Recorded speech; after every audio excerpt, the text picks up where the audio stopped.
Bonjour à toutes et à tous. Bienvenue à ce webinaire consacré au lancement de l'appel à projet et de l'appel à candidature doctorale Conduites addictives et drogue, prévention, mécanismes, repérage et accompagnement, coporté par l'IRESP, Institut pour la recherche en santé publique, et l'INCa, l'Institut national du cancer. Je m'appelle Victoria Afanassieva, je suis chef du pôle addiction de l'IRESP. Nous aurons le plaisir d'échanger avec les membres du Fonds de lutte contre les addictions qui finance ces appels en première partie de ce webinaire.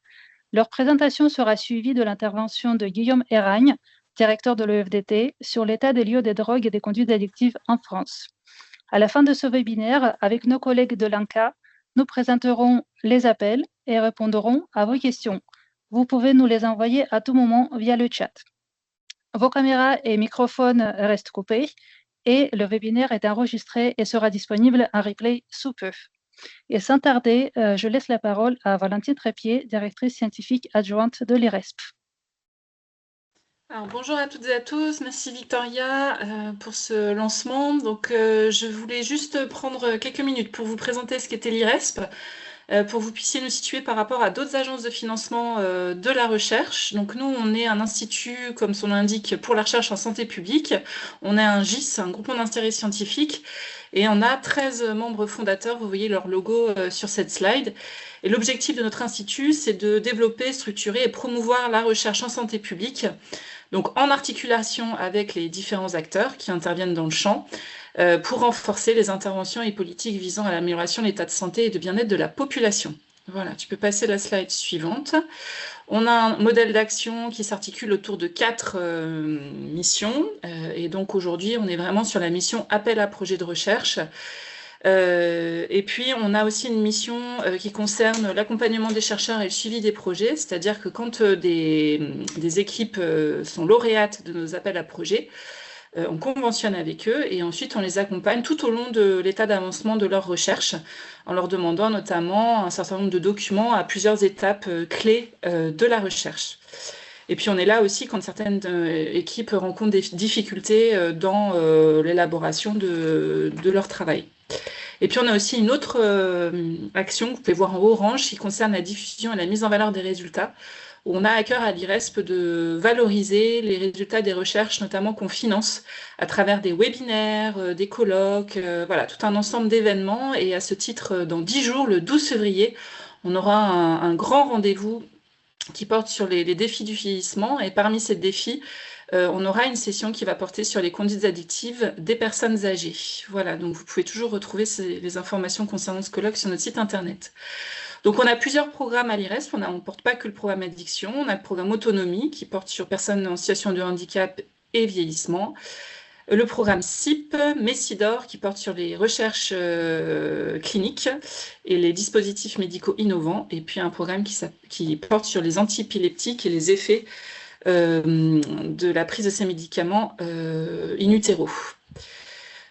Voilà pour ma partie et je voulais peut-être, avant de te relaisser la parole, Victoria, remercier vivement les membres du Fonds de lutte contre les addictions qui nous font grand honneur d'assister à ce webinaire. Voilà, merci à toutes et à tous d'être là. Je suis vraiment ravie que vous puissiez expliquer vos priorités de la recherche à la communauté de chercheurs qui est présente ici. Je remercie évidemment Guillaume Eragne qui va faire une introduction sur les conduites addictives. Donc, merci beaucoup, Guillaume, de t'être rendu disponible pour nous.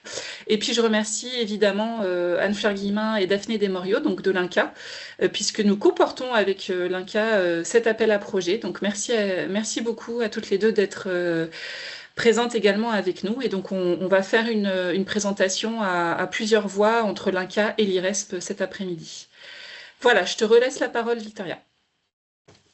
Merci beaucoup, Valentine. Donc pour le programme Addiction, qui est donc financé par le Fonds de lutte contre les addictions, nous soutenons la recherche via différents appels qui sont tous les 3 ouverts. Un appel à action structurante jusqu'au 26 février 2026, un appel à projet de recherche que nous comportons avec l'INCa, qui est ouvert jusqu'à 12 mars 2026, et également un autre appel coporté avec l'INCa, un appel à candidature doctorale ouvert jusqu'au 20 avril 2026.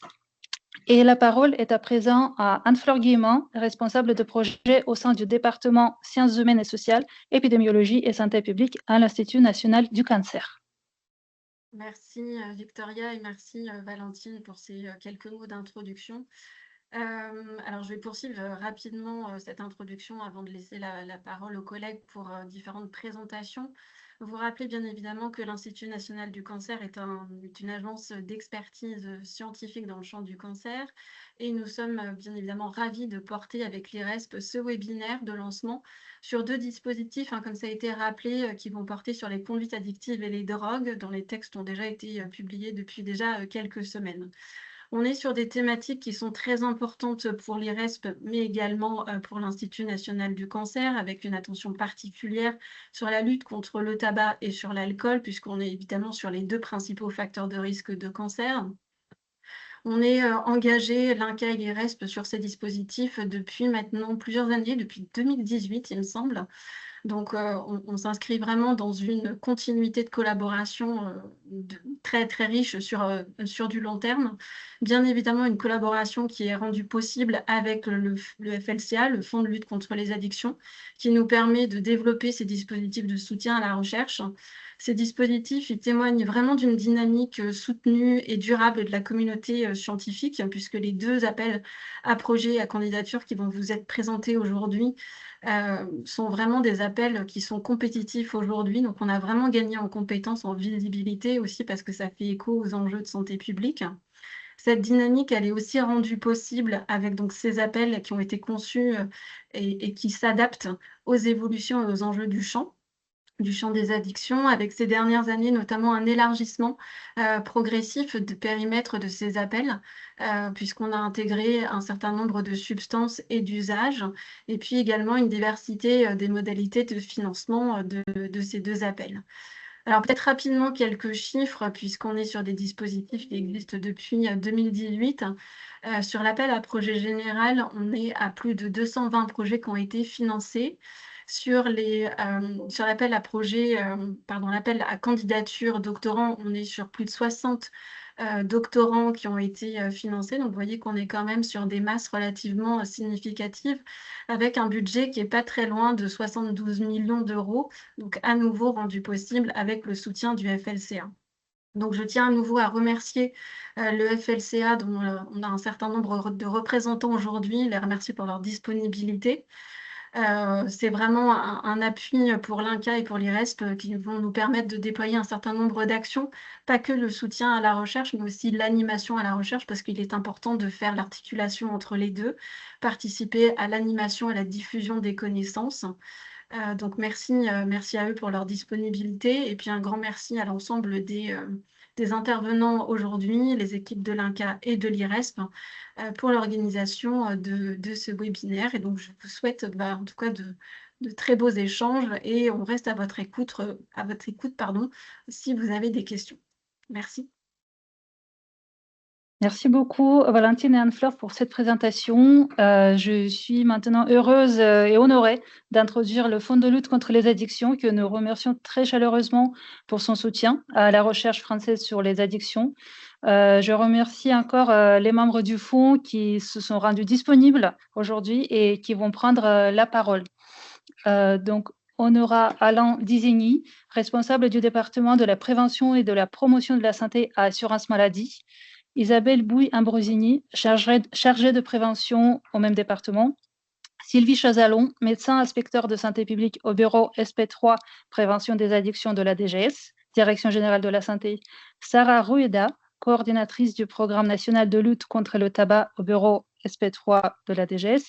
Et David Weinberger, chargé de mission et recherche à la MILDECA, mission interministérielle de lutte contre les drogues et les conduites addictives. N'hésitez pas à poser vos questions dans le chat à nos intervenants. Un petit temps d'échange est prévu pour cela. Alain, Isabelle. Oui, merci beaucoup. Je crois qu'Isabelle a réussi à se connecter. Est-ce que tu nous entends bien, Isabelle?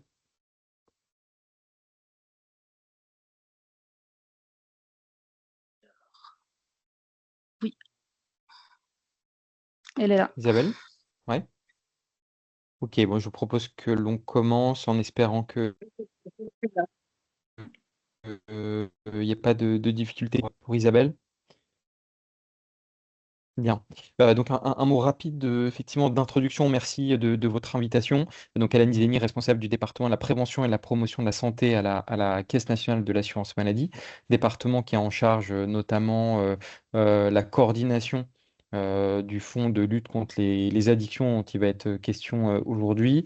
Donc un mot rapide d'introduction pour resituer ce fonds, ses missions et ses finalités. Donc pour rappeler que ce fonds qui a été créé maintenant il y a plusieurs années par le législateur vise à financer des actions, des initiatives, des projets qui peuvent être utiles à la prévention ou à la prise en charge des addictions, à la lutte contre les conduites addictives de manière générale, qui, comme vous le savez, constitue un problème de santé publique et aussi une question sociétale majeure qui reste peut-être plus que jamais d'actualité, puisque on a à la fois des addictions dans notre société qui sont bien connues, qui sont bien établies. Je pense notamment aux addictions au tabac et à l'alcool, qui constituent des objectifs prioritaires centraux en termes de financement, logiquement, pour le FLCA et plus globalement pour les acteurs qui y contribuent, notamment la Direction générale de la santé que je salue, que je vois connecter. Et donc voilà, forcément en termes de financement de nos actions, ça constitue aujourd'hui une part importante au vu des questions de santé publique que posent ces deux addictions à des produits donc légaux. Et on a donc aussi d'autres thématiques, hein. Alors pour rester dans le champ des drogues, on a pour le coup des substances illégales. Je pense au cannabis, bien connu, d'autres substances émergentes qui suscitent des préoccupations croissantes des pouvoirs publics, y compris des acteurs qui sont engagés au sein du FLCA. Je pense bien évidemment à des molécules, à des produits de psychostimulants comme la cocaïne, dont la consommation et la distribution est en progression assez nette ces dernières années. Je pense aussi peut-être plus récemment à des substances comme le protoxyde d'azote, qui suscite chez nous aussi beaucoup de préoccupations. Et au-delà de la question des produits en tant que tels, vous savez qu'on a aussi des approches qui peuvent être structurées autour de certains publics de façon complémentaire, comme par exemple certains publics particulièrement vulnérables. Je pense notamment aux femmes enceintes particulièrement, mais pas seulement, c'est qu'un exemple parmi d'autres, de public, les jeunes aussi de façon plus globale. Voilà, donc des approches croisées, je dirais, au sein de ces FLCA qui doivent nous conduire à pouvoir financer des projets, des dispositifs, y compris de recherche d'ailleurs, qui éclairent nos décisions collectives, à la fois, comme je le disais, sur des produits bien connus, des produits plus récents et aussi une certaine diversité de publics et spécialement ceux qui sont les plus exposés aux conséquences de la consommation de ces produits. Je citerai aussi peut-être dans les éléments plutôt d'actualité, mais pas totalement, puisque c'est des addictions qui peuvent être déjà bien documenté. Je pense aussi à la question des jeux d'argent et de hasard, dont la popularité quand même est plutôt croissante, notamment depuis que ces jeux peuvent pour partie être consommés en ligne. Voilà. Donc on a toute je dirais, une kyrielle d'objectifs qu'on tâche de prioriser dans le cadre du FLCA, avec donc ces thématiques que je citais pour partie, mais qui probablement pas exclusif de compléments qui pourront être faits par Isabelle ou par la Direction générale de la santé. En tout cas, ce qui est vraiment crucial pour nous, c'est vraiment de pouvoir financer des dispositifs d'action ou de recherche qui répondent à ces différentes priorités qui répondent effectivement à des enjeux avérés de santé publique. Voilà. C'est tout l'intérêt du webinaire d'aujourd'hui et d'autres qu'on peut avoir avec les partenaires qui peuvent demander des financements du FLCA. C'est bien de pouvoir, dans cette discussion, euh, répondre à ces enjeux avec vos savoir-faire, avec vos compétences, avec vos capacités et aussi vos sujets d'intérêt en recherchant des croisements là où les enjeux sont les plus importants. Voilà en synthèse, peut-être juste simplement pour terminer, selon la doctrine du fonds, un peu les axes prioritaires, mais qui correspondent à ce que j'ai indiqué plus tôt, la protection notamment des jeunes et la prévention de l'entrée dans le tabagisme et d'autres addictions avec ou sans substance. L'objectif aussi d'aider les consommateurs, notamment de tabac, à arrêter et à réduire les risques liés aux addictions. Euh, Troisième point, celui de l'amplification d'actions qui ont été déjà engagées auprès de certains publics prioritaires. Alors, je citais les femmes enceintes, mais on a aussi les publics précaires au sens large, qui peuvent être particulièrement intéressés, je dirais, à nos actions, dans une perspective donc, de réduction des inégalités de santé. Et enfin, dernier point qui sans doute vous intéressera particulièrement, le soutien à la recherche appliquée, et avec un point d'attention extrêmement important pour nous, qui est celui de l'évaluation des actions qui sont financées, puisque au-delà des financements en tant que tels, on s'attache de façon croissante, je dirais, à tenter avec bien sûr l'appui des porteurs des dispositifs qui sont financés par le FLCA, de pouvoir évaluer, mesurer, quantifier, quand c'est possible, la portée des actions qui ont été financées.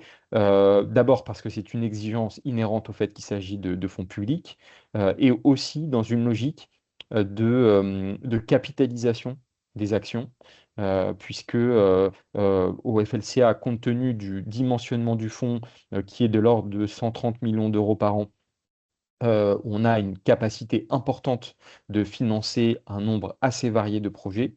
Et donc, notre logique, avec les administrations et l'ensemble des partenaires qui pilotent ou bénéficient de financement, c'est celui d'essayer de façon, encore une fois, plus systématique et peut-être plus exigeante, de pouvoir montrer ce qui peut être étendu après un premier financement, voire généralisé quand c'est opportun et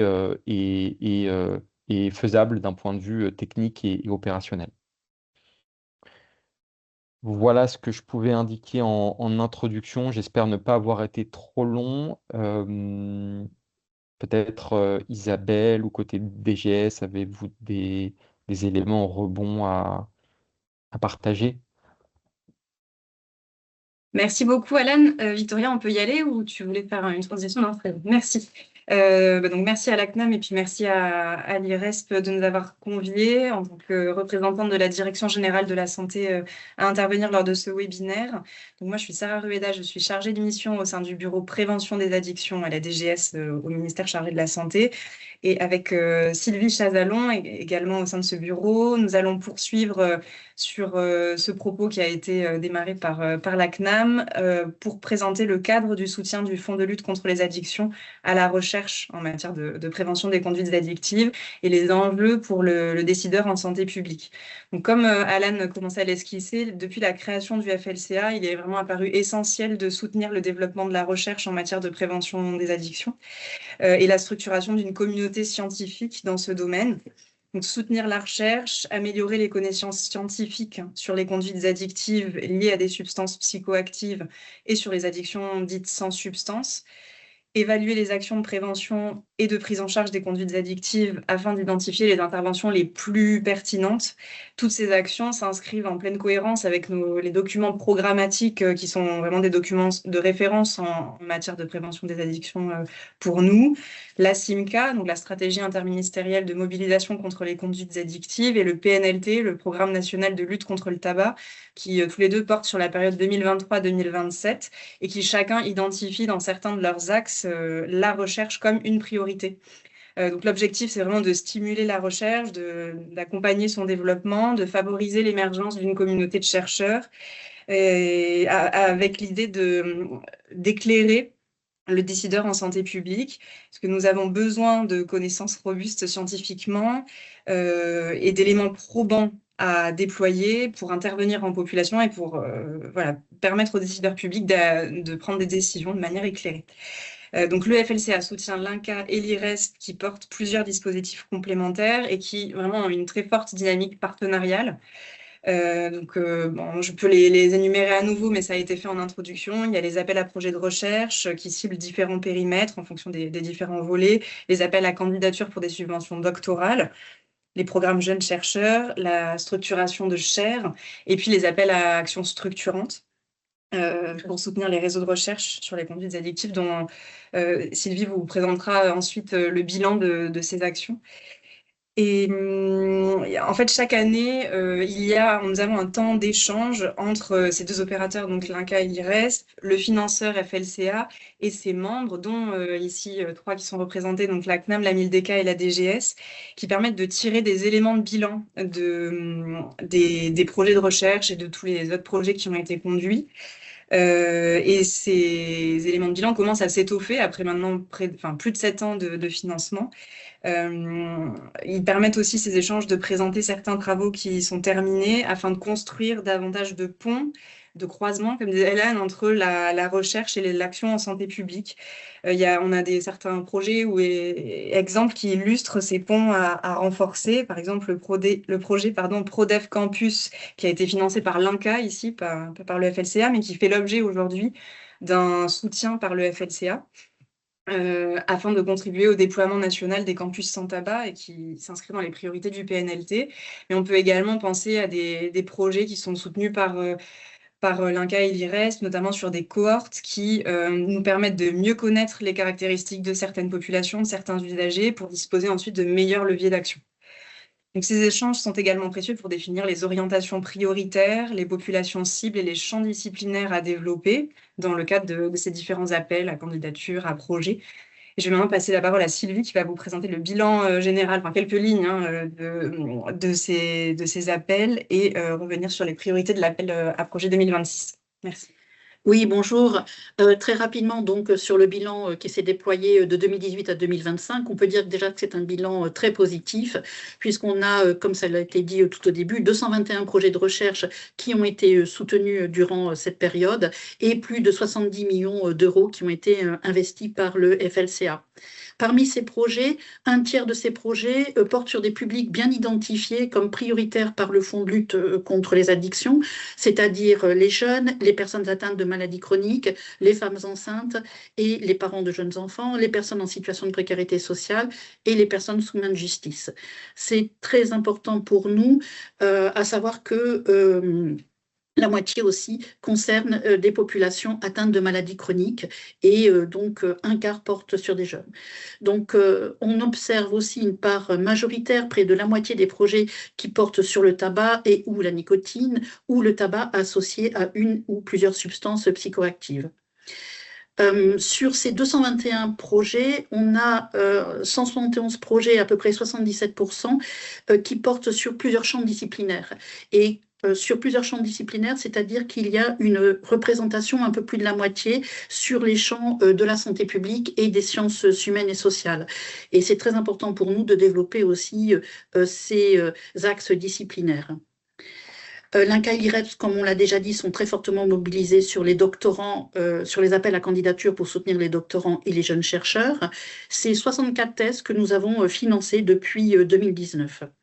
C'est très important pour participer justement à l'émergence en fait d'une génération de chercheurs sur la prévention des addictions. On a parlé tout à l'heure en fait des actions structurantes et donc grâce au financement du FLCA, 6 réseaux ont été financés depuis 2018 et pour nous c'est essentiel pour fédérer les acteurs de la recherche dans le champ des addictions et faire justement avancer la production des connaissances, notamment en s'appuyant sur des actions pluridisciplinaires. En 2026, donc sur cet appel à projet conduite addictive et drogue, certains champs disciplinaires sont priorisés, comme les sciences humaines et sociales, la santé publique, la recherche interventionnelle en santé publique et les recherches pluridisciplinaires. Nous avons besoin davantage de projets dans ces champs, essentiels pour la DGS et notamment pour conduire la politique et les actions de santé publique. Ce sont aussi notamment des études d'implémentation et de transférabilité dont on a besoin pour mieux identifier des actions qui pourraient être amplifiées et généralisées au niveau du territoire. On a besoin d'agir sur des grandes échelles. Mais pour ça, on a besoin d'implémentation et de transférabilité. Par ailleurs, les thématiques prioritaires identifiées dans l'édition 2026, puisque chaque année nous faisons avec l'INCALIRESP des échanges qui nous permettent de définir des orientations, et la MILDECA reviendra par la suite, enfin juste après. Ces priorités, pour nous, doivent couvrir le tabac, la nicotine, l'alcool et les interactions tabac-alcool, qui sont nos 2 principaux déterminants de santé en France et qui doivent rester une priorité. Mais il est aussi essentiel pour nous de couvrir les autres conduites addictives liées aux substances psychoactives, illicites, licites à usage détourné, ainsi que les addictions sans substance, comme les jeux d'argent, de hasard, les jeux vidéo, les réseaux sociaux, pour mieux prendre en compte en fait les évolutions récentes. Enfin, en 2026, des projets ciblant des priorités des personnes ayant certaines vulnérabilités spécifiques. Cette année, les orientations sont mises dans l'appel à projet chez les personnes en situation de handicap, les personnes âgées, les jeunes placés en protection de l'enfance, les personnes migrantes, les personnes vivant à la rue ou les personnes vivant sous main de justice, les femmes enceintes, et ces projets sont particulièrement attendus de notre côté. Voilà, nous sommes très heureux en fait que vous puissiez candidater à cet appel à projet et je donne la parole à la MILDECA, à David. Merci beaucoup, j'espère que vous m'entendez bien. Donc David Engberger, chargé de mission recherche à la MILDECA. Alors la MILDECA, qu'est-ce que c'est? C'est une mission interministérielle placée sous le Premier ministre qui coordonne les actions relatives aux drogues et aux addictions. Et donc dans l'ensemble du portefeuille de la MILDECA, il y a un volet qui est relative à la recherche. Pourquoi? Puisque la MILDECA, comme l'ensemble des administrations qui pilotent le fonds de lutte contre les addictions, sont attachées à essayer de fonder leur politique publique en matière d'addiction sur des connaissances scientifiques qui sont robustes, actualisées et indépendantes, ce qui n'est pas forcément le cas sur certains dossiers, notamment le tabac et l'alcool, dont vous savez qu'une production des connaissances, ou en tout cas des plaidoyers, provient des industriels. Donc c'est aussi très important d'avoir une recherche scientifique, publique et indépendante. Alors bon, comme je suis le troisième à passer, je vais être un petit peu redondant avec ce qui a déjà été dit, vous me pardonnerez par avance, mais effectivement, je vais revenir sur certains points pour les préciser. Évidemment, comme cela a été dit par la CNAM et la DGS, l'alcool et le tabac sont les premiers tueurs de masse et il est très très important de continuer à financer une recherche sur ces thématiques. Mais je voudrais revenir aussi sur l'essor des psychostimulants qui a été évoqué, notamment la cocaïne, la MDMA et les amphétamines, qui voit une progression extrêmement significative du marché français depuis une quinzaine d'années, puisqu'on a fait estimer par le professeur Christian Benagdar et la professeure Sophie Massin récemment le marché français en volume et en valeur, et les taux de croissance sont significatifs, puisque entre 2010 et 2023, on voit une consommation de la cocaïne qui a augmenté de plus de 200% pour la cocaïne, environ 500% pour les MDMA et 600% pour les amphétamines. Donc là, nous sommes sur des tendances très fortes sur lesquelles on souhaiterait que la recherche travaille de plus en plus. Il faut le mettre aussi en parallèle avec l'explosion en fait des prises en charge, hospitalisation et aux urgences, notamment relatives à la cocaïne, les autres étant un peu plus difficiles à capter.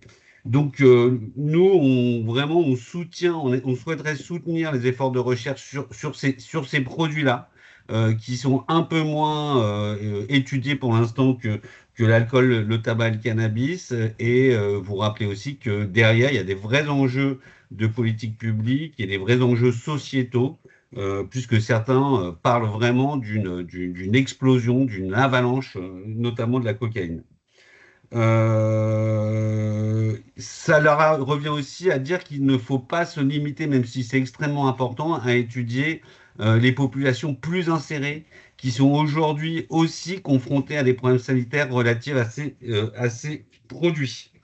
Euh, Évidemment, depuis quelques années, le fonds de lutte et les appels à projets sont ouverts aux addictions sans substance. Et je reviens à ce qui a été dit notamment par Sylvie et Sarah sur notamment les questions relatives aux écrans et aux jeux d'argent et de hasard qui aujourd'hui posent des questions, notamment en termes de santé mentale, mais pas que. Et donc là aussi, la MIDECA et ses partenaires du fonds seront ravis si on peut stimuler via les appels à projets des recherches sur les écrans et les JAH.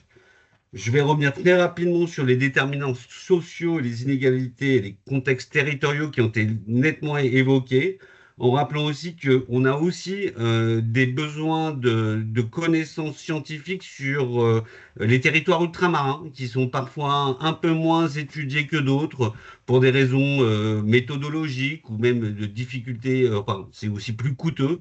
Mais effectivement, l'outre-mer aussi est sujette à des gros problèmes relatifs aux addictions et les recherches sur ces territoires nous apparaissent aussi très importants. Le rôle de l'entourage aussi est aussi des sujets qui peuvent nous aider beaucoup en termes d'institutionnels, notamment les recherches sur les proches, les travailleurs pairs, les pairs aidants et les patients experts sont aussi des sujets qui peuvent s'articuler aux recherches sur les parcours de soins sur lesquels nous avons des intérêts significatifs. Pour finir rapidement, on est aussi très attentif et très à l'écoute de recherches qui seraient interdisciplinaires, avec un rôle croissant, ça aussi ça a été dit, des sciences humaines et sociales, notamment les apports de l'économie de la santé, qui sont des vrais leviers pour nous, les institutionnels, pour pouvoir mobiliser la décision.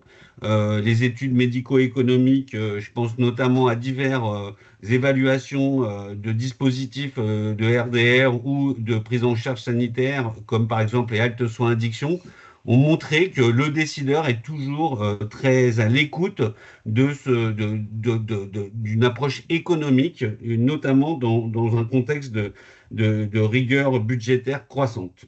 Les travaux en sociologie, en sciences politiques, mais aussi en sciences cognitives et en psychologie sociale sont également nécessaires pour nous accompagner sur une meilleure connaissance des phénomènes relatifs aux addictions et de leur prise en charge.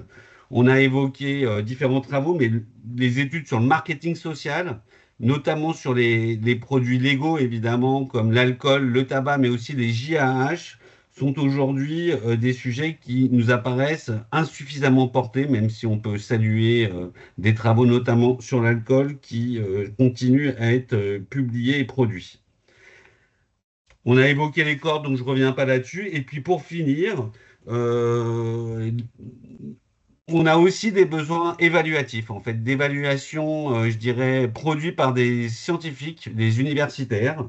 On a évoqué les évaluations médico-économiques, mais d'autres types d'évaluations, les études d'implémentation peuvent être aussi des vrais apports, en tout cas de la recherche, pour les activités de pilotage des politiques publiques qui sont articulées au financement de la recherche par le Fonds de lutte contre les addictions.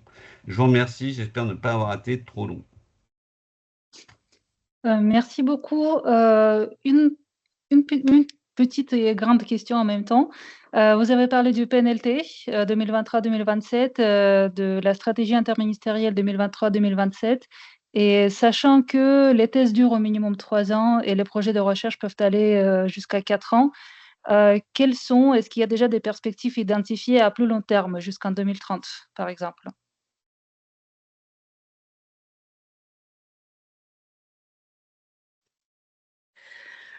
Merci, hein, c'est une question très intéressante pour nous puisque l'année prochaine, nous, on préparera en fait l'après PNLT 2023-2027. Bien sûr, on a un objectif, hein, c'est Génération sans tabac en 2032. Donc, l'objectif, en fait, c'est moins de 5% de jeunes de 18 ans en 2032 qui soient fumeurs quotidiens. Donc là, on a un magnifique objectif qui, jusqu'à présent, a été repris par tous les ministres et lors des 3 précédents PNLT. Donc, pour nous, toutes les actions qui vont concourir à cette sortie du tabac, pour la France, pour les Français. Ce sont des perspectives très intéressantes, des recherches très intéressantes. N'hésitez pas à aller vers des actions innovantes, notamment si elles sont dans les recommandations de l'OMS ou de la Commission européenne. Mais oui, on a besoin de tester des nouvelles mesures qui nous permettraient d'aller vers une génération sans tabac et pourquoi pas des adultes fumeurs quotidiens à moins de 5 ou 10% pour être dans les meilleurs taux de prévalence européens. Voilà ce que je peux dire sur le tabac. Peut-être en complément, toutes les cibles qu'on pourra fixer, toutes les actions qui pourraient relever d'un prochain PNLT, évidemment, ça fera l'objet de travaux, déjà d'une élaboration et puis d'une concertation avec les instances de gouvernance qu'on a dans le cadre du PNLT. Donc, c'est encore un peu tôt pour s'engager au-delà de cet objectif de génération sans tabac en 2032. David, Alain, vous avez des choses à rajouter? Très bien. Oui, je pense que tout ce qu'on a dit va dépasser les plans en termes de temporalité, hein. On peut parler des écrans ou des psychostimulants. En fait, les addictions, c'est quand même, vous le savez, des problématiques sur le temps long. Effectivement, il y aura peut-être des variations sur les priorités nationales, mais les sujets perdureront. Très bien. Merci beaucoup. Victoria, peut-être juste pour préciser que l'appel à projet, donc CAD, cette année 2026, tient compte des priorités que nous fixons tous ensemble, donc notamment sur les populations cibles et sur les types de recherche. Et donc chaque année, c'est vraiment une mise à jour de ces priorités que l'on fait. Donc là, du coup, il faut vraiment coller à l'appel à projet CAD 2026. Merci. Très bien. Merci beaucoup à tous les intervenants pour cette présentation institutionnelle très importante pour comprendre le cadre et les enjeux du soutien du FLCA, du Fonds de lutte contre les addictions, à la recherche française sur les addictions. Maintenant, j'ai le plaisir d'introduire Guillaume Eragne, directeur de l'EFDT, Observatoire français des drogues et des tendances addictives, maître de conférence à l'Université Paris-Cité et chef du service d'addictologie à l'hôpital européen Georges Pompidou. Guillaume fera un état des lieux des dernières tendances en termes d'usage de substances psychoactives et de comportements à pouvoir addictif, dit aussi addiction sans substance. Vous pouvez également poser vos questions à Guillaume dans le chat. Et Guillaume, la parole est à toi. Oui, merci beaucoup Victoria pour l'invitation. Merci à l'IRESP en général et à Valentine pour votre invitation. Est-ce que vous pouvez juste me faire un retour en me disant si vous voyez bien les diapos et si elles sont bien en plein écran? Oui, tout est bien. Parfait, ouais, super. Voilà, je remercie aussi beaucoup tous les membres du FLCA, en particulier la CNAM, la DGS et évidemment la NILDK, qui contribuent aussi de façon absolument indispensable au fonctionnement de notre observatoire. Comme tu le disais, Victoria, donc moi j'ai un parcours de médecin psychiatre addictologue et je dirige l'observatoire depuis septembre 2023.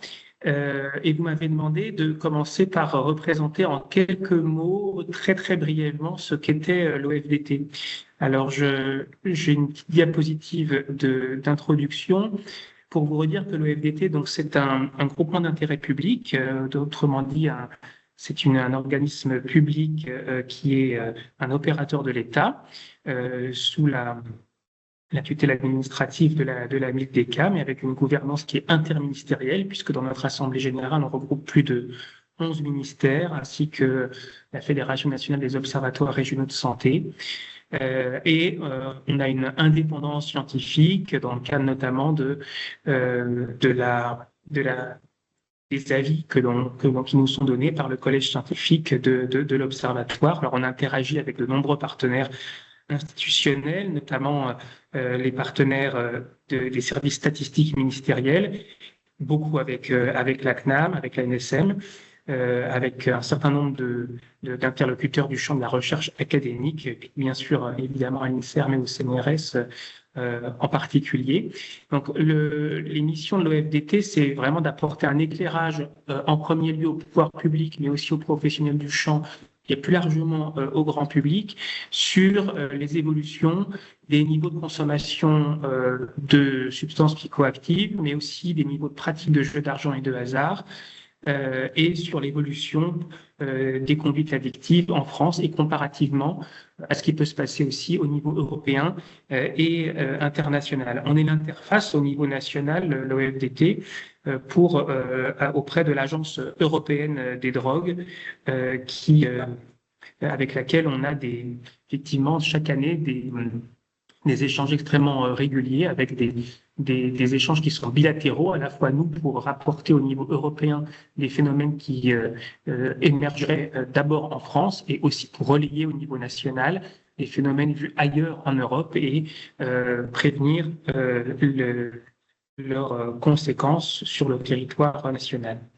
Alors, dans nos principaux objectifs stratégiques, à l'OFDT, vous savez qu'on a une petite équipe, d'une trentaine de personnes, qui est une équipe vraiment multidisciplinaire, puisque notre objectif, c'est d'apporter un éclairage sur les phénomènes addictifs qui soit vraiment à 360 degrés, c'est-à-dire tant sur la demande, c'est-à-dire les niveaux de consommation, qui consomment, comment évoluent ces niveaux de consommation, mais aussi sur l'offre, sur l'analyse donc des marchés, tant licites que illicites, ainsi que sur l'évolution des trafics et sur l'analyse des politiques publiques et aussi l'analyse comparative des politiques publiques mises en œuvre au niveau national par rapport à celles qui sont mises en œuvre au niveau européen ou international. Donc ça fait partie des thématiques que l'OFDT a renforcées dans ses études ces dernières années. C'est l'analyse de l'offre et des politiques publiques. Il y a quelques années aussi, l'OFDT a repris la mission d'observatoire public des jeux, qui était précédemment rattachée à Bercy. Et donc ça, c'est une thématique que l'on renforce également dans nos travaux. Et puis après, il y a tout un tas de thématiques spécifiques qui sont des véritables enjeux stratégiques, notamment améliorer la façon dont on estime la mortalité liée aux drogues, mieux comprendre les questions de difficulté d'accès aux soins et les parcours de soins, mieux comprendre aussi les phénomènes addictifs de façon écologique, c'est-à-dire pas substance par substance, mais plutôt en vie réelle, comment se co-construisent les parcours d'usagers avec plusieurs polyconsommations. Un phénomène aussi qui est extrêmement important de bien documenter et quantifier, c'est les interrelations entre les usages de substances et les phénomènes de violence. Un phénomène aussi qui est très encouragé en termes d'études au niveau international, c'est de mieux comprendre l'impact environnemental lié aux drogues. Et puis enfin, comme plusieurs des intervenants précédents l'ont dit, ça nous semble vraiment crucial de mieux documenter les conséquences médico-économiques et l'impact médico-économique des usages de drogue et des comportements addictifs plus largement. Un exemple, effectivement, de ces analyses médico-économiques, ici, vous voyez une analyse du coût social. Alors ici, c'est sur une année moyenne qui est celle de 2019, donc c'est sur des chiffres un peu anciens, mais ce que vous pouvez déjà voir, c'est que c'est en millions d'euros. Donc vous avez pour l'alcool un coût social moyen par an en France qui tourne autour de 100 milliards, 155 milliards pour le tabac et plus de 7,7 milliards pour les drogues illicites. Et vous voyez que les consommations des drogues licites que sont l'alcool et le tabac rapportent à l'État, soit en termes de taxation, c'est la ligne 9, soit en termes d'économie des retraites, c'est la ligne 7, sont relativement anecdotiques en termes d'ordre de grandeur par rapport que ça représente à la société en termes notamment de vie perdue et de perte de la qualité de vie. Alors, ceci dit, il y a quand même, comme vous le savez, des bonnes nouvelles depuis maintenant une dizaine d'années chez les jeunes. C'est la baisse continue des niveaux de consommation chez les jeunes, et ça se voit pour toutes les substances. Ici, ce que vous voyez, c'est la baisse des niveaux de consommation depuis les années 2010 chez les lycéens d'alcool, de tabac et de cannabis. Et vous voyez que pour certaines substances, par exemple ici la courbe en rouge pour le tabac, c'est particulièrement spectaculaire. On était à près de 31% de fumeurs quotidiens en 2011 et on est à peine plus de 6% en 2022. Ça traduit aussi un désintérêt plus global des jeunes pour les produits fumés, avec une baisse du cannabis qui est vraiment aussi portée par celle du tabac. Et puis, on a aussi des baisses importantes, notamment dans l'usage régulier de l'alcool. On était à près de 21% en 2011 et plus que 5,3% en 2022. Alors, c'est important de bien noter qu'effectivement, ces baisses, elles se sont amorcées dans les années 2010, puisque on était bien antérieurement à la crise sanitaire, donc c'est une baisse qui a pu s'accélérer durant cette période pour certaines substances, mais qui n'est pas imputable à des conséquences liées à la pandémie de Covid. Sur des drogues illicites plus rarement consommées que le cannabis, on a aussi des baisses d'expérimentation chez les jeunes à 17 ans que vous voyez ici, qui s'est amorcée autour des années 2010-2014.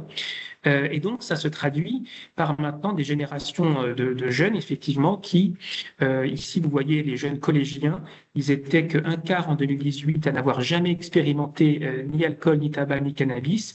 Et maintenant, ils sont près, pas la moitié, mais presque 44,2% en 2022 à n'avoir jamais expérimenté aucune de ces trois substances. Et au lycée, l'usage dans le mois aussi a beaucoup diminué. Donc ça, c'est vraiment à la fois une victoire effectivement sur l'efficacité des politiques publiques qui ont été mises en œuvre sur cette période, avec notamment le développement croissant des programmes de compétences psychosociales auprès des jeunes les plus vulnérables. C'est aussi des changements dans les modes de sociabilisation des jeunes, avec des relations davantage médiées par les écrans, ça a été dit précédemment, donc avec moins d'occasions de se retrouver en présentiel et de consommer aussi. Alors la question qu'on peut se poser, c'est est-ce que ces baisses des niveaux de consommation, on observe ça qu'en France, ou est-ce que c'est un phénomène un peu international? Alors la réponse, c'est les deux, puisqu'on a la chance d'avoir chez les jeunes une enquête épidémiologique qui étudie les niveaux de consommation d'alcool, tabac, cannabis chez les jeunes collégiens et lycéens, qui est une enquête standardisée dans 2 consortiums internationaux, un consortium qui s'appelle HBSC, qui regroupe 42 pays, et un consortium qui s'appelle ESPAD, qui est porté par l'Agence européenne des drogues. Et ce que vous voyez ici, c'est que dans le cadre de ce consortium, la place de la France parmi les pays dans lesquels les jeunes consomment le plus ne cesse de reculer. Et alors qu'on était dans les pays où les jeunes étaient les plus consommateurs il y a une dizaine d'années, maintenant on est dans les pays où les jeunes consomment le moins. Donc ce mouvement à la baisse des niveaux de consommation de substances chez les jeunes, certes, il est partagé par beaucoup de pays occidentaux, mais il a été beaucoup plus rapide en France que chez la majorité de nos voisins européens, ce qui se traduit par une recul dans ce rang de classement. Une enquête donc qui est mesurée avec une méthodologie standardisée au niveau européen. Alors, quelques points de vigilance quand même chez les jeunes, une fois qu'on a dit ces bonnes nouvelles. Et ces points de vigilance qui peuvent faire l'objet effectivement de points d'attention particuliers pour les recherches scientifiques à conduire, c'est que cette baisse des niveaux de consommation ne s'accompagne pas d'une amélioration de la santé mentale des jeunes qui, parallèlement à cela, se dégrade, en particulier chez les jeunes femmes, chez lesquelles les tentatives de suicide ont beaucoup augmenté ces dernières années. Ça peut poser aussi la question de la métrologie, de la façon dont on mesure la santé mentale des jeunes. Peut-être qu'il y a des recherches à faire aussi dans ce champ-là qui peuvent éclairer aussi ces évolutions. Et puis quand des phénomènes deviennent moins prévalents, moins répandus en population générale, malheureusement, ce que l'on observe de façon classique en épidémiologie, c'est qu'ils vont se concentrer sur les populations les plus vulnérables, qui cumulent le plus de facteurs de vulnérabilité, les populations les plus fragiles. Et donc, on a un creusement des inégalités sociales qui se voit chez les jeunes. Ici, vous voyez, chez les jeunes de 17 ans, si on prend la première ligne, le fait d'être fumeur quotidien, ça concerne à peu près 10% des élèves en lycée général ou technologique, et c'est 4 fois plus chez les apprentis et chez les jeunes déscolarisés. Donc ça fait le lien aussi avec toute la question des populations spécifiques qui ont été évoquées par les intervenants précédents.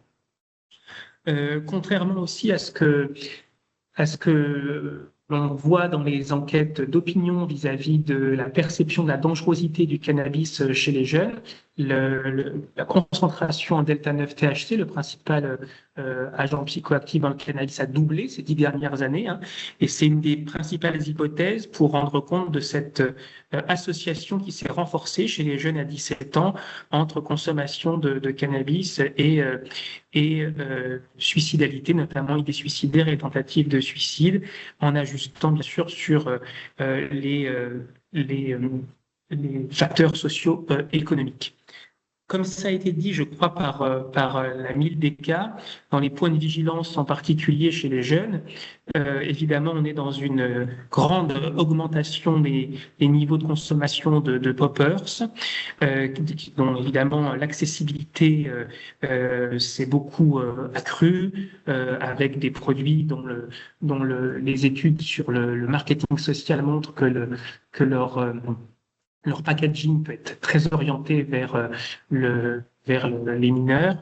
Et évidemment, c'est très, très connu actuellement, les augmentations de consommation de protoxyde d'azote qui jouent un rôle vraiment très important maintenant, puisque en termes de dommages en santé publique, puisque dans la tranche des jeunes, notamment en Île-de-France, c'est devenu une des premières causes d'hospitalisation en neurologie. Les troubles neurologiques induits par les carences en vitamine B12 liées à la consommation de protoxyde d'azote. Vous voyez que mon image à gauche, bien sûr, est maintenant complètement datée, puisque c'est plus du tout du détournement de cartouches de ce type-là, mais ce sont des tanks qui servent à gonfler plus de 2000 ballons avec tout un tas de produits dérivés qui permettent d'aromatiser le protoxyde d'azote, de ne pas se brûler, avec des crackers qu'on met entre la bonbonne et le protoxyde d'azote, et le ballon, pardon. Autre point de vigilance chez les jeunes, c'est cette désintérêt pour les produits fumés, comme on l'a vu, certes, mais intérêt croissant pour le vapotage, y compris chez des jeunes lycéens non fumeurs.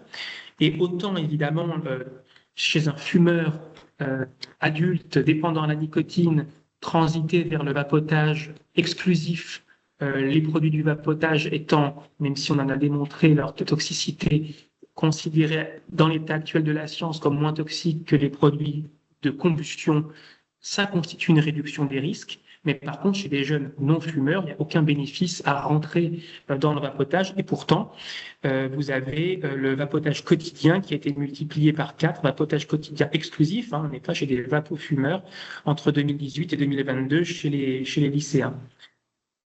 Ça a été dit aussi, je crois, par David à la MILDECA, gros point de vigilance aussi, évidemment, chez les jeunes. Ici, on a 17 ans, vous voyez que ce pic de consommation de paris sportifs en ligne chez les jeunes garçons, et ça, il y a toute une littérature que vous pouvez aussi retrouver dans des publications récentes de l'OFDT sur la question de l'accroche de ces jeunes garçons mineurs par les paris sportifs en ligne.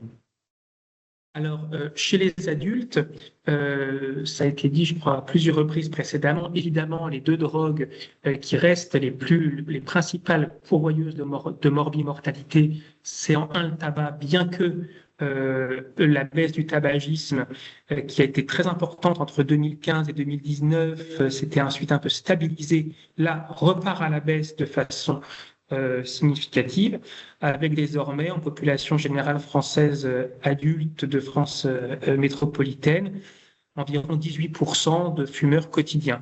Alors évidemment, c'est une baisse importante, hein, mais ça reste évidemment une prévalence considérable quand on sait qu'un fumeur sur deux va mourir de son tabagisme, puisque, comme ça a été dit, c'est le premier facteur de risque de cancer et le premier facteur de risque de maladie cardiovasculaire. Alors en parallèle, on observe une hausse du vapotage chez les adultes, avec actuellement encore chez les adultes la très grande majorité des vapoteurs qui sont soit des vapofumeurs, soit des anciens fumeurs. Et donc là, on n'est pas du tout, on est effectivement dans la même logique, dans la même motivation à rentrer dans le vapotage que les risques présentés par l'entrée dans la consommation de produits contenant de la nicotine chez les jeunes adolescents, comme on l'a vu tout à l'heure. Là, ça peut, sous certaines conditions, devenir vapoteur exclusif notamment, être une stratégie de réduction des risques, voire une aide à la sortie du tabagisme. Pour l'alcool, chez les adultes, on reste encore, même si c'est en baisse, c'est une baisse plus faible à des niveaux élevés de consommation. Et vous savez que maintenant, le mode de consommation, qui n'est plus que l'apanage des jeunes, mais qui est le mode de consommation classique d'alcool chez les adultes, c'est l'alcoolisation ponctuelle importante. C'est pas consommer tous les jours, mais quand on consomme, consommer de façon massive. Là, ce qu'on appelle l'alcoolisation ponctuelle importante en épidémiologie, c'est au moins 6 verres en une occasion. Et vous voyez que ça concerne près de 15% des adultes de France métropolitaine en 2023 au cours des 30 derniers jours.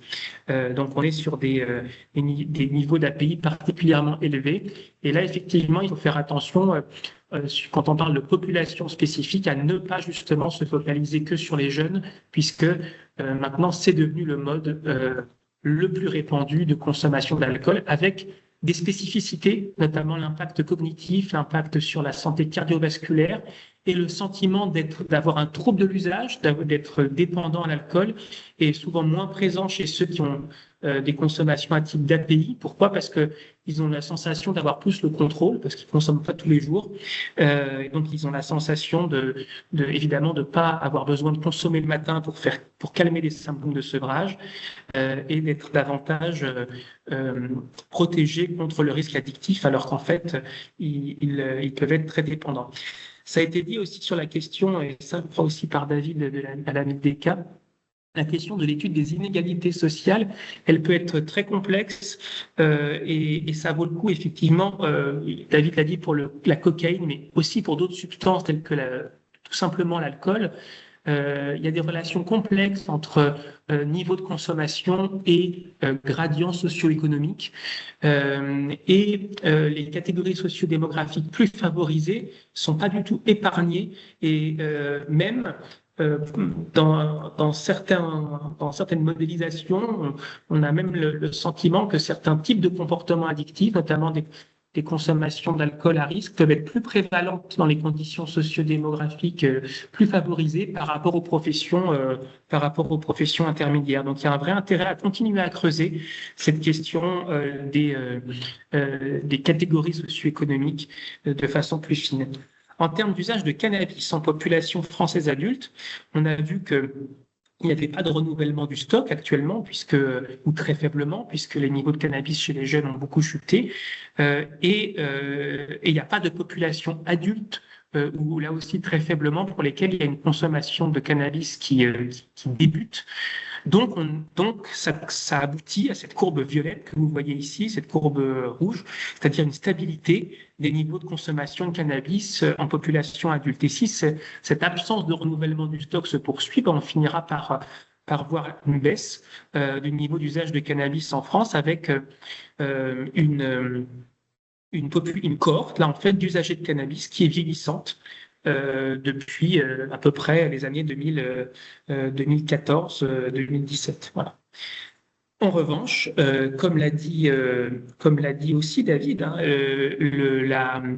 la MILDECA, la préoccupation, elle tourne autour de l'essor des psychostimulants, avec, comme vous savez, des niveaux de consommation qui augmentent, mais pas sans lien avec une offre qui, elle aussi, a explosé. Hein. Il y a une production de cocaïne au niveau mondial qui a explosé, avec des saisies qui atteignent des niveaux records, donc une cocaïne qui a un prix qui a beaucoup baissé, donc dont l'usage s'est démocratisé et qu'elle touche désormais des populations qui sont issues de conditions socio-démographiques moins favorisées, donc pour des motivations qui sont plus les mêmes que celles qui consommaient uniquement à visée festive, récréative. On a aussi maintenant des usagers évidemment de cocaïne pour faire face à des conditions de vie ou des conditions particulièrement difficiles, des conditions de travail particulièrement pénibles.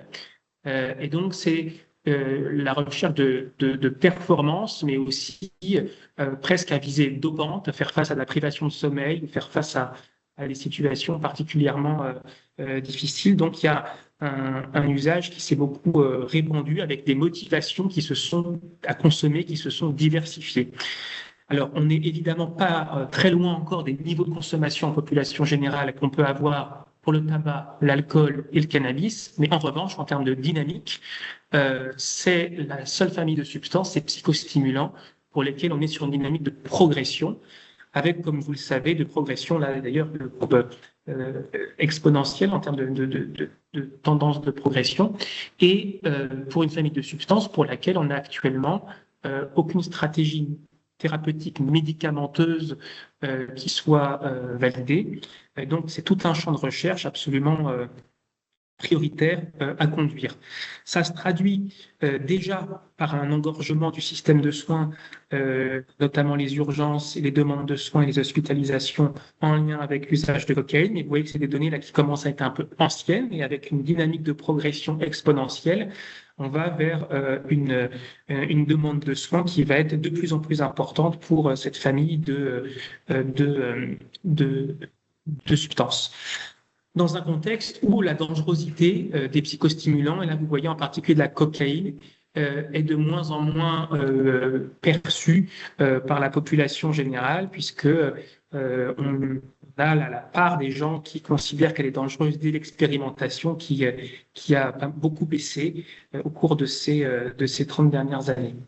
Une cocaïne aussi qui un peu à l'instar de ce que j'ai dit tout à l'heure sur la concentration en THC dans le cannabis qui a doublé au cours de ces 10 dernières années, le taux de pureté de la cocaïne a énormément progressé à un tel point que à l'OFDT, dans les systèmes de veille sanitaire qui collectent des échantillons de substances directement auprès des usagers, il n'est plus rare d'observer maintenant des taux de pureté de 100%. De cocaïne auprès des usagers. Donc, on est vraiment sur un problème de santé publique tout à fait prioritaire et émergent, avec une accessibilité, et ça c'est vrai pour l'ensemble des drogues illicites, je vous l'ai montré pour la cocaïne, mais qui a énormément évolué. Donc, tous les travaux, effectivement, qui peuvent aussi aider à comprendre ces changements dans les modes d'approvisionnement des consommateurs sont très utiles, puisque l'approvisionnement en point de deal, c'est maintenant la minorité des consommateurs qui se fournissent de cette façon-là. La majorité, c'est via une livraison à domicile, via une connaissance, via un point de rendez-vous fixé à l'avance, donc une accessibilité qui s'est beaucoup facilitée. Alors, je vous ai parlé d'alcool, tabac, cannabis, les psychostimulants avec notamment la cocaïne, mais aussi la MDMA ecstasy qui sont en forte augmentation. Et puis, vous avez effectivement la très grande famille des nouveaux produits de synthèse dont on voit un essor qui continue d'augmenter avec là, ce que vous voyez, ce sont sur une seule année ce que le dispositif synthèse de l'OFDT a repéré comme nouvelle substance circulante sur le territoire national. Donc ça, c'est sur un an, juste sur une année, tous les nouveaux NPS qui ont été détectés pour la première fois sur le territoire national. Vous voyez qu'il y a quand même des familles qui sont plus représentées que d'autres. Donc, il y a des familles qui sont particulièrement intéressantes à étudier, celles des cannabinoïdes de synthèse, bien sûr, qui ont pour objectif de produire des effets psychoactifs apparentés à ceux du cannabis, mais beaucoup plus puissants. la famille des amphétaminiques ou plus généralement des stimulants de synthèse. Vous voyez ici la question des catinones notamment. Et puis vous avez la question des opioïdes de synthèse avec cette fameuse famille particulièrement dangereuse des nitazènes, hein, qui sont dont l'affinité avec les récepteurs aux opioïdes est telle qu'on a du mal même à réverser, dans le cas d'une overdose aux opiacés, aux opioïdes, pardon, leur effet délétère en administrant de l'analoxone, vu leur affinité très forte avec les récepteurs opioïdes. En population adulte, sur la question des jeux d'argent et de hasard, on est à peu près 5% de la population des joueurs dans l'année qui présente un score à risque modéré ou excessif de jeux problématiques. Actuellement, c'est à peu près stable. Et vous voyez que quand on regarde par type de jeu, certains types de jeux, et là on retrouve les paris sportifs, mais aussi le poker, les paris hippiques et à moindre mesure les machines à sous, comme étant plus associés aux jeux problématiques. Donc, sur la question des jeux d'argent et de hasard, il y a effectivement certaines familles de jeux qui nécessitent une attention plus particulière. Donc, en conclusion, effectivement des bonnes nouvelles dans les changements des comportements chez les jeunes, avec un certain nombre de points de vigilance que je vous ai rappelé, notamment en termes de creusement des inégalités sociales, d'essor du protoxyde d'azote, du poppers, du vapotage, de certains types de jeux d'argent et de hasard. Chez les adultes, malgré une baisse importante du tabagisme, ça reste la première cause de mortalité évitable en France. L'alcool, la baisse est moins importante, elle reste la deuxième cause de mortalité évitable. Son usage n'est pas indépendant d'autres problèmes majeurs de santé publique tels que la suicidalité, mais aussi les phénomènes de violence, en particulier les violences faites aux femmes. Et là aussi, il y a tout un champ de recherche très important à mener, avec un possible impact en termes de campagne d'information, de prévention à conduire. Le cannabis, son niveau de consommation est en population jeune, en forte baisse, adulte, s'est stabilisé. Mais n'oublions pas que la fumée du cannabis, elle est plus délétère à tout point de vue que la fumée du tabac, et qu'elle impacte évidemment les jeunes qui peuvent avoir le plus de difficultés. Et donc, quand on leur rajoute des troubles attentionnels, des troubles mnésiques, des troubles de la concentration en lien avec leurs usages de cannabis, ça péjore leur chance de progresser de façon de réussir sur le plan de leur insertion scolaire et socio-professionnelle. Et donc, cette famille des psychostimulants, vous voyez, près de 3% en 2023, des adultes en population générale française qui ont pris de la cocaïne au moins une fois dans l'année, et on est à près de 2% pour la MDMA ecstasy, avec évidemment toute la question des approches thérapeutiques à développer pour traiter ces personnes qui rentrent dans la dépendance à ces substances, mais même dans l'idéal, évidemment, de tester, d'évaluer l'efficacité des stratégies de prévention visant à prévenir l'entrée dans les usages de psychostimulants. Voilà, merci pour votre attention. Merci beaucoup, Guillaume, pour cet éclairage, pour cet important éclairage qui complète en effet la présentation du Fonds de lutte contre les addictions. J'ai une question. Si les chercheurs confirmés, les seniors qui vont déposer un projet de recherche ou les futurs doctorants peuvent solliciter l'EFDT dans le cadre de leur projet de recherche ou de thèse? Oui, alors Victoria, merci beaucoup pour la question. Alors, à l'EFDT, on est régulièrement associé à des travaux de recherche académique pour de différentes façons. Soit dans le cadre de comités de pilotage, parce que l'éclairage de l'OFDT peut être intéressant, soit en termes méthodologiques, dans notre habitude à conduire certains types d'enquêtes, soit épidémiologiques, soit qualitatives, soit parce que on a une expertise dans l'approche de certains publics qui peuvent être des terrains d'enquête importants sur certains types de projets de recherche. Ça peut être aussi pour mobiliser des données que nous avons produites à l'OFDT à des fins d'éclairage des pouvoirs publics pour remplir nos missions d'observatoire, mais qui peuvent être réutilisées, faire des analyses secondaires à viser là plutôt par exemple d'épidémiologie analytique ou de réanalyse de données qualitatives sur des thématiques plus spécifiques. Donc dans ce cas-là, c'est tout à fait possible de discuter avec nous sur un conventionnement pour la mobilisation de données que nous avions nous produites. Et au-delà de ces aspects un peu formels, c'est toujours possible de discuter avec nous, évidemment, sur les différents axes de travail qui sont les nôtres. Vous avez déjà beaucoup d'informations sur le site internet. Toutes les publications de l'OFDT sont publiques. On n'a aucune publication interne ou à diffusion restreinte. Et on a récemment refait le moteur de recherche. Donc vous pouvez, tous les chercheurs, ça vaut le coup de vous inscrire à la newsletter parce que vous recevrez du coup tous les mois la veille bibliographique de l'OFDT qui est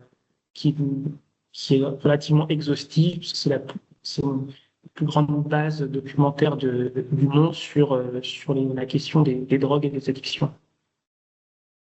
Merci beaucoup. Une dernière petite question. Est-ce qu'il y a des études ciblées sur les conduites addictives et leur prévention dans la population spécifique des professionnels de santé?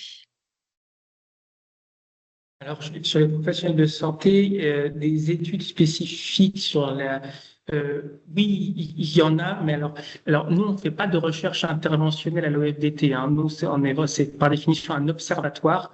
Donc, effectivement, évaluer l'efficacité de campagnes de prévention spécifiques à certains groupes, notamment chez les professionnels de santé. Oui, il y a des équipes de recherche qui font ça. Mais là, du coup, ça sort de notre champ. Mais oui, bien sûr. D'accord. Merci beaucoup. On va te laisser, Guillaume, et on va passer à la dernière partie du webinaire qui est consacrée à la présentation des appels à projets de recherche et à candidature doctorale. Et je vais laisser la parole à Daphné Demorio, chargée de projet au département recherche en sciences humaines et sociales, santé publique, épidémiologie de l'ANCA, et à Kevin Thomas, chargé de mission au pôle addiction de l'ERESP. Après leur présentation, nous répondrons à vos questions concernant les aspects scientifiques, administratifs et financiers des appels. Daphné, je te laisse la parole. Merci Victoria. Vous m'entendez bien? Oui. Parfait. Bonjour à toutes et à tous. Merci de votre participation à ce webinaire aujourd'hui. Donc, on va maintenant passer à la présentation des appels intitulés « Conduite addictive et drogue, prévention, mécanisme, repérage et accompagnement », donc avec 2 appels qui seront présentés. Un appel à projet de recherche qui s'intitule CAD et un appel à candidature doctorale qui s'intitule CAD-Doc. Et donc, n'hésitez pas à poser vos questions et on y répondra juste après.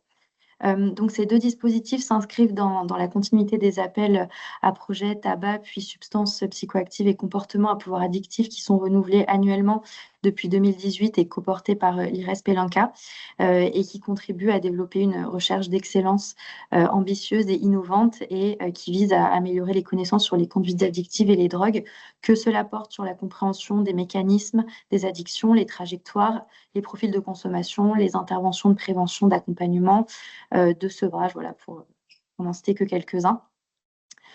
Quand on parle de conduite addictive et de drogue dans le cadre de ces 2 appels, ça inclut la consommation et la polyconsommation de drogue, qu'elles soient licites ou illicites, mais aussi les comportements à pouvoir addictif, qu'ils appartiennent à un consensus scientifique ou qu'ils soient encore peu documentés. Au niveau du champ, ces appels sont libres, c'est-à-dire qu'ils sont ouverts à l'ensemble des disciplines de recherche. Parmi justement donc, ces disciplines de recherche, nous encourageons particulièrement à déposer les disciplines de sciences humaines et sociales, de santé publique et les projets relevant de la RISP, donc de la recherche interventionnelle en santé des populations.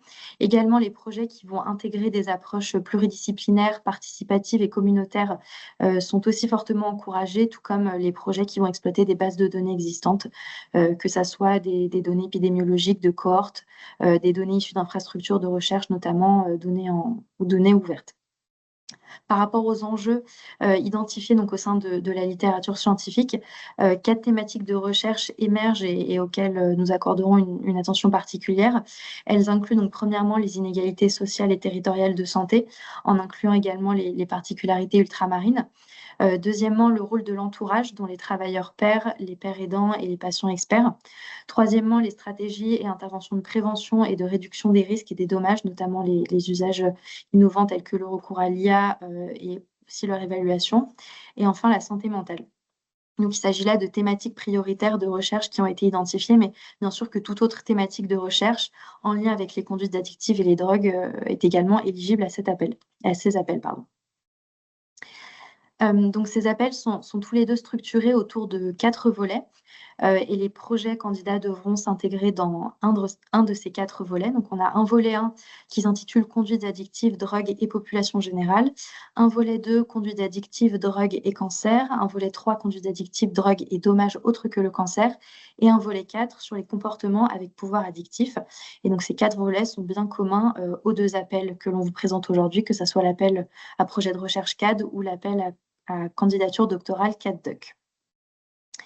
Alors, je vais vous présenter un petit peu plus en détail donc, les volets 1 et 2.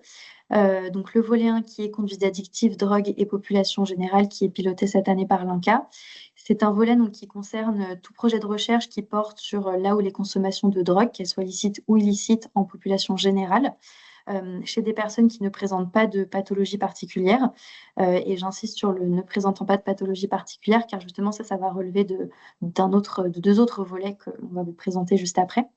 Donc, ce volet 1 en population générale, il inclut des projets de recherche qui portent sur les personnes ou les publics identifiés avec des vulnérabilités spécifiques.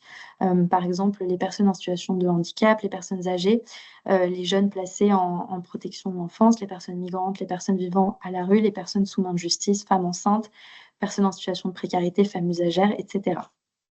Donc, voilà pour ce volet 1. Je vais passer au volet 2, donc, qui est intitulé « Conduite addictive, drogue et cancer ». C'est un volet qui concerne tout projet de recherche qui porte donc, sur là où les consommations de drogue, licites ou illicites, chez les personnes qui sont touchées par un cancer, mais qu'elles soient patientes ou bien qu'elles aient survécu à un cancer ou qu'elles fassent partie de l'entourage d'une personne atteinte d'un cancer. C'est un volet donc, qui comprend des projets de recherche qui s'intéressent à la prise en charge de ces personnes consommatrices de drogue touchées par un cancer dans leur globalité, que cela concerne les dispositifs d'accompagnement, les représentations sociales qui sont associées, leur qualité de vie, les inégalités sociales, l'accessibilité aux soins, le dépistage de cancer en lien avec ces produits, etc. Et donc, je passe la parole à mon collègue Kevin Thomas de l'IRES qui va vous présenter les volets 3 et 4. Merci Daphné. Donc en effet, le volet 3 qui va concerner les conduites addictives, les drogues et les dommages autres que le cancer, donc des dommages et pathologies qui sont liés à la consommation de drogue, qu'elles soient licites ou illicites, et qui vont concerner donc les personnes avec des comorbidités et autres conséquences liées à la consommation de drogue sur leur santé. Donc on parle de conséquences sur le côté santé respiratoire, cardiaque, les troubles psychiatriques et psychiques, les maladies infectieuses, etc. On va parler de personnes avec des pathologies autres que le cancer, incluant celles, donc les pathologies qui sont liées à une consommation de drogue durant la grossesse. On va parler de prévention, de repérage, d'accompagnement et de soins nécessitant des interventions pour des personnes avec des comorbidités et les dommages, qu'ils soient somatiques, psychiatriques, neurologiques et sociaux. Et enfin, le volet 4, ça va être les projets de recherche et de thèse qui vont porter sur les troubles comportementaux dont le pouvoir addictif est confirmé. On parlait des jeux d'argent et de hasard, des jeux vidéo, ou bien sur des comportements encore non reconnus selon les standards et les classifications internationales comme ayant un potentiel addictif. Et donc, on va parler ici des écrans, des achats compulsifs, des troubles du comportement alimentaire, sexuel, le sport, le travail, etc. Et qui vont porter aussi sur donc ces comportements à pouvoir addictif sur des personnes identifiées comme avec des vulnérabilités, comme ça a été décrit tout à l'heure par Daphné et par Sylvie. et qui vont concerner aussi des projets qui vont chercher à définir ou qualifier la prévalence de ces troubles, établir des caractéristiques ou des profils de comportement à risque, un repérage, un diagnostic ou une aide à l'accès aux soins, des liens avec des comorbidités comme d'autres comportements avec ou sans substance, des pathologies préexistantes qui pourraient conduire à des comportements à risque, l'impact du marketing social et encore une fois les dommages psychiatriques, somatiques, neurologiques ou sociaux. Je vais rendre la parole rapidement à Daphné pour la présentation de l'appel à projet CAD et la présentation des différents types de projets de recherche qui sont éligibles. Merci Kevin. Donc voilà pour les éléments effectivement plutôt de cadrage scientifique qui sont communs à ces deux appels. Et je vais vous présenter donc quelques éléments plutôt administratifs qui concernent uniquement l'appel à projet de recherche CAD, et donc Kevin fera de même pour l'appel doctorant. Donc sur les 3 prochaines slides, on est uniquement sur l'appel à projet de recherche. En termes de type de projet de recherche qui sont éligibles, donc on en a 3. On a les projets d'amorçage qui visent à structurer un partenariat entre équipes de recherche et acteurs de terrain pour élaborer des questions de recherche et le design d'intervention. Le budget maximum est de 60 000 € et la durée d'un projet d'amorçage est de 18 ou 24 mois. On a également des projets pilotes qui constituent donc une étude préliminaire à petite échelle pour étudier la faisabilité, mais aussi la durée, le coût, le risque d'un projet plus ambitieux. Le budget maximum est de 150 000 € et leur durée peut être de 18 ou 24 mois également. Et enfin, on a les projets complets qui sont des projets un peu plus avancés dans leur conception et qui s'appuient sur une démarche méthodologique maîtrisée avec des collaborations abouties. Pas de budget maximum, mais un budget minimum imposé de 100 000 € avec une durée qui peut être de 36 ou 48 mois. En termes de conditions d'éligibilité, donc vous les retrouverez en détail dans le texte de l'appel au point 4 et 5. Quelques points de vigilance pour aujourd'hui. La durée donc, et le budget qui doivent bien être en cohérence avec le type de projet qui est choisi, comme j'ai pu vous le présenter. Si vous aviez soumis simultanément ce projet, donc à un autre appel de l'INCa ou de l'IRESP, il ne sera pas éligible. Le dossier de candidature devra être déposé en anglais, donc ça c'est dû au fait que nos comités scientifiques en charge de l'évaluation des dossiers sont internationaux, donc les experts doivent être en mesure de comprendre les projets. Également, le statut du coordonnateur, du porteur du projet est à bien vérifier, puisqu'il doit être détenteur d'un doctorat de recherche ou d'exercice. Vérifier également le statut des organismes gestionnaires et des équipes participantes. Certains types ne sont pas éligibles donc, à cet appel. Vous avez également un nombre limité d'équipes éligibles au financement, donc pas de limite sur le nombre d'équipes qui peuvent participer au projet, mais une limite sur le nombre d'entre elles qui peuvent bénéficier du financement. Sur les projets complets et les projets pilotes, on est à 5 équipes maximum qui peuvent bénéficier du financement, et pour les projets d'amorçage, c'est 2. Et puis, vérifiez bien également, lorsque vous déposerez, à la cohérence des données entre le dossier de candidature, l'annexe budgétaire et ce que vous renseignerez sur les plateformes au moment du dépôt, puisqu'on demande souvent les mêmes informations. Donc, vérifiez bien à la cohérence sur ces éléments-là. Enfin, en termes de calendrier, donc l'appel a été publié, le dépôt est possible depuis mi-janvier, et ce jusqu'au jeudi 12 mars, 16 h. On aura ensuite entre l'IRESP et l'INCa une phase de recevabilité, éligibilité, ventilation. Donc les projets qui seraient jugés irrecevables ou inéligibles seront avertis par mail durant ce laps de temps. On peut aussi procéder à la reventilation d'un projet d'un volet à un autre que l'on aurait jugé plus adéquat. Et donc idem, le coordonnateur sera informé par mail. S'en suivra donc ensuite la phase d'évaluation qui se terminera par la tenue des comités scientifiques d'évaluation en juin-juillet. Donc on a constitué un comité d'évaluation par volet avec des experts de différents champs ayant un devoir de confidentialité et ne devant pas avoir de conflit d'intérêt avec les dossiers. Et puis ensuite, donc, on aura une phase de décision finale entre l'IRESP et l'INCa sur la base des recommandations des comités scientifiques et la publication donc, des résultats qui est prévue pour l'été 2026.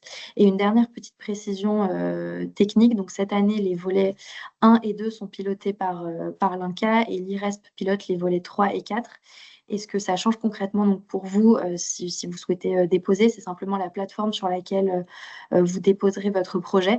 Donc pour les projets qui candidatent dans le cadre d'un volet 1 ou 2, les projets devront être déposés sur la plateforme de l'INCa.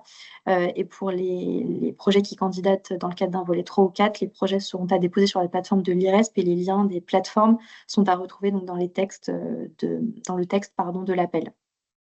Donc voilà pour le volet administratif de l'appel à projet de recherche CAD. Et Kevin, je te laisse faire de même pour les doctorants.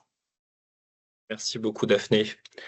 Pour l'appel à candidature CAD-Doc cette année, donc on a 2 types de soutien qui sont le contrat doctoral de 36 mois, qui va donc comprendre une subvention permettant le financement du doctorant ou de la doctorante pendant les 36 mois, des frais de dépenses pour l'organisation des conférences et autres aspects liés aux travaux de thèse et les frais de fonctionnement, les frais de gestion de l'organisme gestionnaire.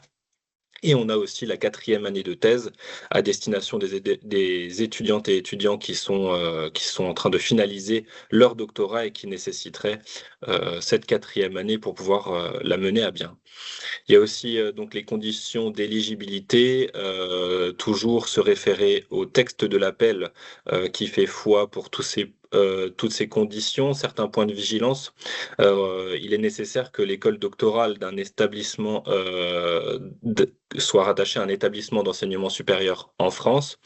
La rédaction du dossier de candidature pour CAD-Doc se fait en français.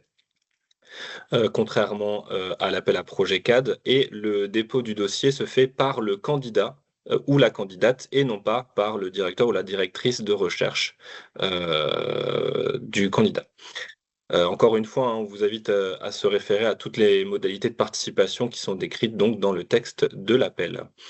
Au niveau du calendrier, donc depuis le 16 décembre et jusqu'à la mi-avril, les candidatures sont ouvertes et les projets seront à déposer sur la plateforme de l'IRESP, dont le lien est disponible sur notre site internet et dans le document de l'appel à candidature. Le 20 avril, donc, ce sera la clôture du dépôt des candidatures. Attention, le dépôt se fera jusqu'à 16h précises. À 16h01, nous ne serons plus en mesure d'accepter d'éventuels dossiers qui n'auraient pas encore été finalisés. Et ensuite, de manière similaire à l'appel à projet CAD, on aura une étape de recevabilité, d'éligibilité et de ventilation des différents projets. Avant la phase d'évaluation. Cette phase d'évaluation, donc les dossiers seront étudiés par le comité scientifique d'évaluation. Il y aura une première présélection des dossiers pour les candidatures aux bourses doctorales qui se tiendra le 2 juin. Et qui respecte donc les mêmes conditions de confidentialité et d'indépendance que l'appel à projet CAD.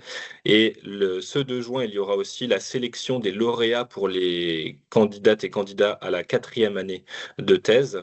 Et enfin, pour les personnes sollicitant une bourse de 3 ans, il y aura des auditions qui se feront en présentiel dans les locaux de l'IRESP le 24 juin 2026.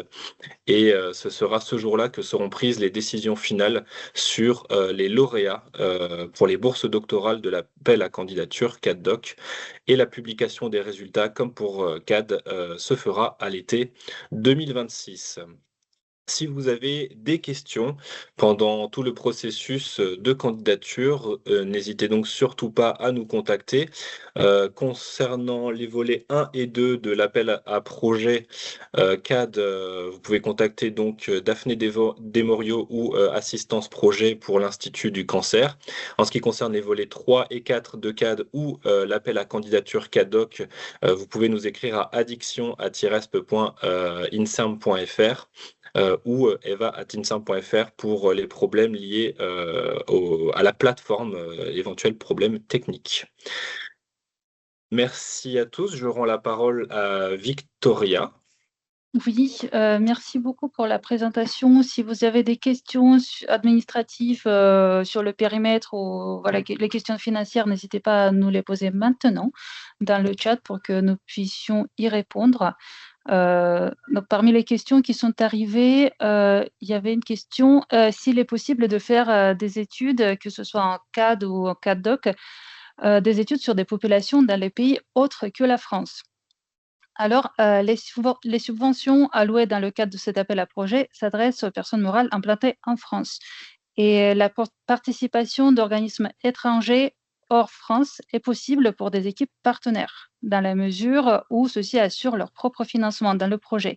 Donc, on ne peut pas financer des équipes à l'étranger. Et autre point de vigilance, c'est que les projets menés en totalité à l'étranger et ou n'entraînant pas de retombées pour la santé publique en France ne sont pas éligibles.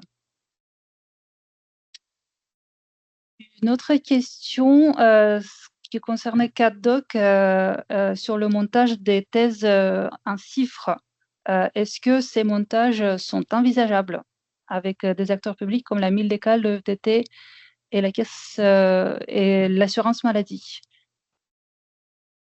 Alors, de ce que je connais des thèses et financements en chiffres, en fait, c'est pas envisageable. Après, voilà, on pourra se renseigner auprès de nos collègues du fonds, comme vous les avez cités, mais voilà, avec des acteurs publics, voilà, c'est pas envisageable. N'hésitez pas à nous envoyer des questions par mail aux adresses mail qui vous avez été présentées. On vous répondra avec plus de détails. Une autre question sur... alors, est-ce que un organisme privé peut être un partenaire d'un projet de recherche? Et ici également, il faudra préciser le partenaire parce que plusieurs organismes privés sont susceptibles de ne pas être éligibles. Et je souligne que tout lien avec des sociétés commerciales ou à but lucratif devra être indiqué dans le dossier de candidature. Et l'INCa et l'ERESP peuvent être amenés à solliciter un comité d'éthique si besoin de statuer sur cette question. Alors, on a d'autres questions. De même, pour Peut-être, les... Victoria, on peut rappeler aussi, donc Victoria, pardon, je suis Mélanie Simoni, je suis directrice adjointe administrative à l'IRESP. Je me suis pas présentée tout à l'heure quand j'ai répondu. J'aide Victoria sur, bien sûr, tout le périmètre administratif, juridique. Et peut-être on peut rappeler, mais Kevin l'a déjà fait, Daphné aussi, c'est toutes les informations sont bien décrites dans le texte de l'appel à projet. Et en plus, il y a le règlement INCa et le guide du candidat IRESP, voilà, où vous allez trouver plus de détails, par exemple, sur les partenaires privés. Voilà. Merci, Victoria. Merci Mélanie. Et également pour les associations aussi qui peuvent, voilà, ils peuvent répondre. Les projets peuvent être construits en partenariat avec des associations, mais en revanche, on demande un dossier pour vérifier si l'association peut répondre, voilà, peut être éligible à un appel à projet. Une autre question sur la partie si un projet est susceptible d'être rejeté, si le volet choisi au départ apparaît finalement ne pas être le bon.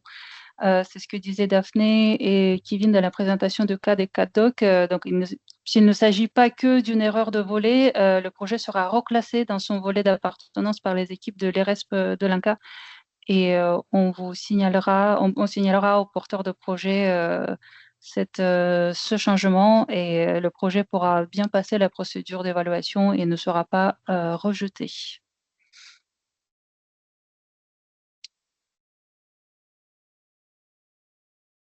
Alors,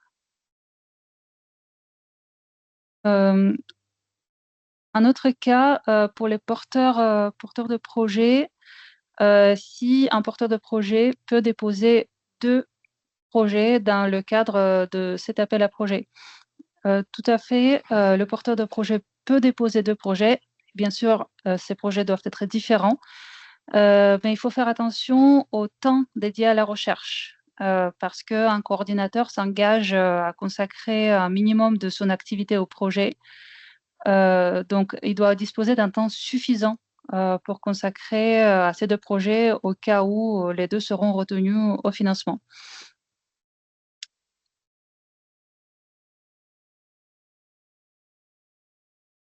Une question qui était dans le chat, si nous avons des encadreurs affiliés des universités. Cela ne relève pas du rôle de l'ERESP et de l'INCa et vous pouvez regarder tous les projets financés avec les coordonnateurs qui sont disponibles sur notre site et sur le site de l'INCa. Vous pouvez chercher par mots-clés pour identifier des chercheurs susceptibles d'accepter un encadrement sur tel ou tel sujet.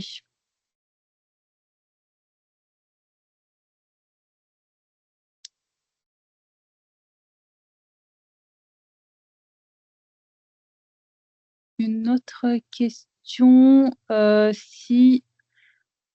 alors, est-ce que c'est possible de financer le salaire d'un ingénieur de recherche qui, par ailleurs, a un projet de thèse, un lien avec le projet de recherche en question, sans qu'il soit financé pour son doctorat? S'il s'agit de rémunérer un ingénieur de recherche au prorata du temps qu'il va passer sur le projet, c'est possible dans la mesure où il ne s'agit pas de financer un contrat doctoral, car dans ce cas-là, s'il veut financer un contrat doctoral, il doit déposer une candidature dans le cadre de l'appel qui a été présenté tout à l'heure.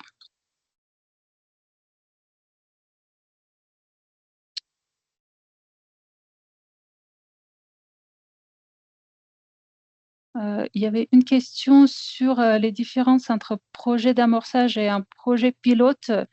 Pour donner quelques détails supplémentaires, mais n'hésitez pas à regarder dans le texte de l'appel à projet. Donc, un projet d'amorçage vise à créer un partenariat en vue d'un développement d'une thématique innovante. Et projet pilote, c'est un projet qui vise à passer l'épreuve de la faisabilité d'un projet et à terme de devenir un projet complet. Et dans le même ordre d'idées, est-ce qu'un projet d'amorçage ou pilote conditionne-t-il à déposer un projet complet? Non, mais l'idée, c'est effectivement qu'il y a une évolution entre un projet d'amorçage et un projet complet, mais vous pouvez tout à fait déposer un projet complet directement.